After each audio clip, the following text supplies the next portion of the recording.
Assalamualaikum warahmatullahi wabarakatuh. Perkenalkan, nama saya Juni Jara Prasetya. Saya dari Universitas Pamulang, Fakultas Keguruan Ilmu Pendidikan, Prodi Pendidikan Ekonomi.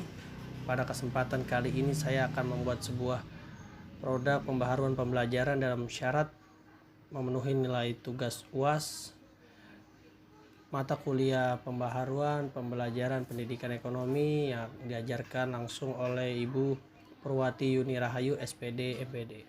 Interaksi sosial adalah hubungan timbal balik antara individu dengan individu, individu dengan kelompok, ataupun kelompok dengan kelompok. Interaksi sosial bisa terjadi di mana saja, termasuk di lingkungan sekitar kita dalam kehidupan sehari-hari. Ya, benar sekali. Dalam kehidupan sehari-hari, seseorang tidak bisa lepas dari yang namanya interaksi sosial.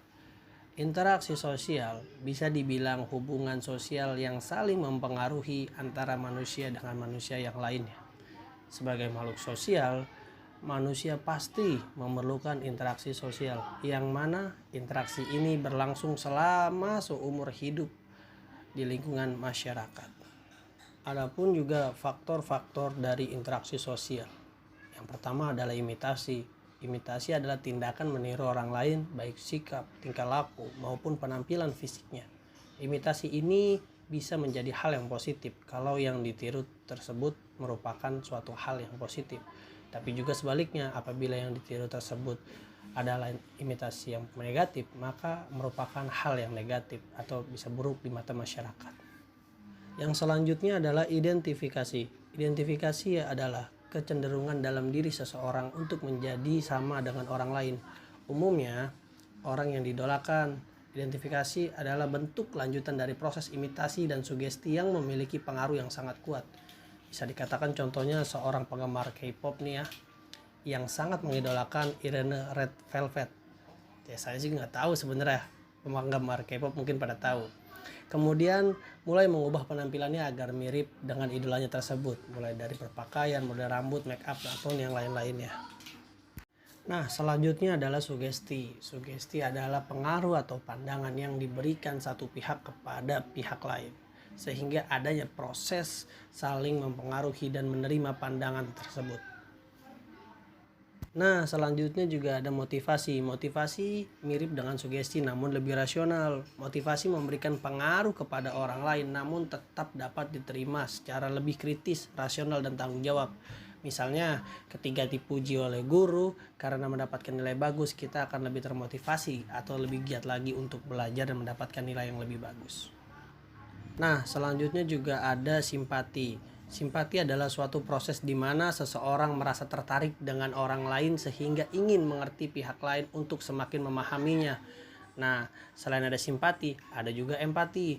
Empati mirip dengan simpati nih. Namun, pada empati kita benar-benar merasakan hal yang sama dengan apa yang dirasakan orang lain. Contoh, seorang ibu yang kehilangan anaknya karena penyakit. Nah, kita merasa empati dengan cara kita merasakan bagaimana posisi pada ibu tersebut. Nah, setelah tadi saya jelaskan faktor-faktor dari interaksi sosial, nah interaksi sosial juga tidak akan terjadi apabila tidak memenuhi dua syarat, yaitu kontak sosial dan komunikasi. Nah, saya jelaskan nih yang pertama nih. Yang pertama adalah kontak sosial. Kontak sosial adalah sebuah cara yang dilakukan seseorang dalam proses interaksi sosial. Kontak artinya sama-sama menyentuh, tetapi dalam interaksi sosial, kontak tidak selalu terjadi.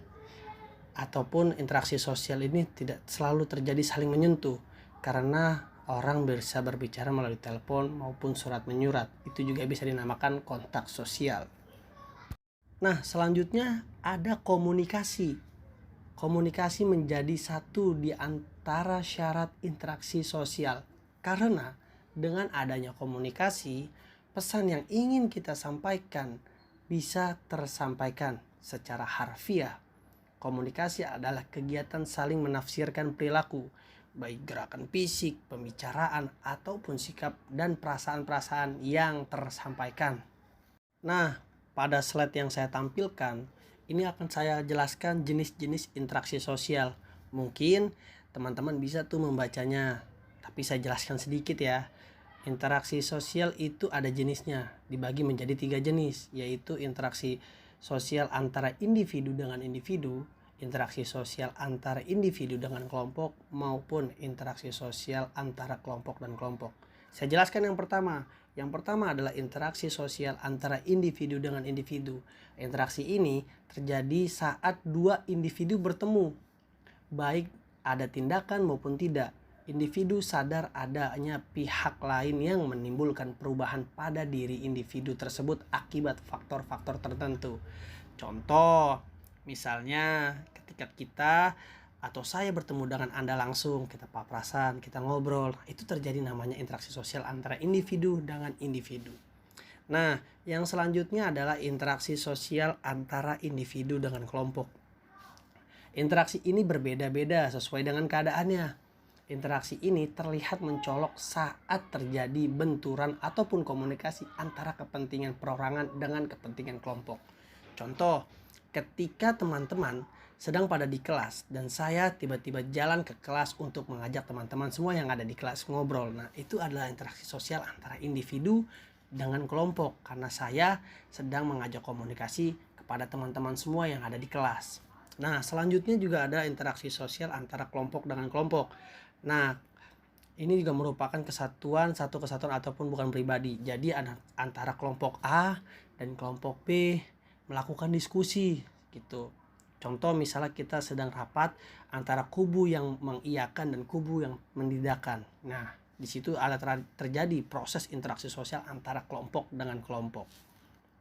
Nah, di slide yang selanjutnya saya tampilkan yang teman-teman lihat adalah bentuk interaksi sosial. Yang pertama adalah bentuk interaksi sosial asosiasi. Ada juga bentuk interaksi sosial diasosiasi. Nah, saya jelaskan sedikit. Yang pertama adalah bentuk interaksi sosial asosiasi. Bentuk interaksi sosial yang terjadi akibat adanya proses asosiasi meliputi kerjasama, akomodasi, dan asimilasi. Kerjasama merupakan suatu usaha antara individu atau antar kelompok untuk mencapai tujuan bersama.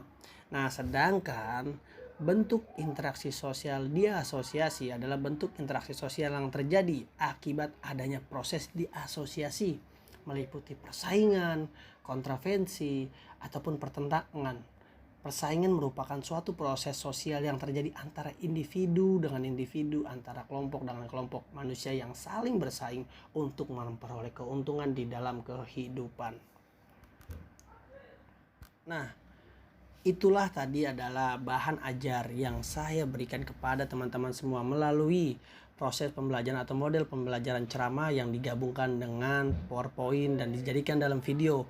Ini merupakan suatu pembaharuan model pembelajaran yang dapat diakses oleh masyarakat ataupun oleh siswa ataupun siapapun yang bisa melihat video ini. Semoga video ini dapat bermanfaat khususnya untuk diri saya dan umumnya untuk teman-teman semua yang menyaksikan video ini. Dan saya juga mohon maaf sebesar-besarnya apabila dalam proses penyampaian terjadi kesalahan-kesalahan, baik kesalahan penyampaian maupun tutur kata saya yang kurang baik.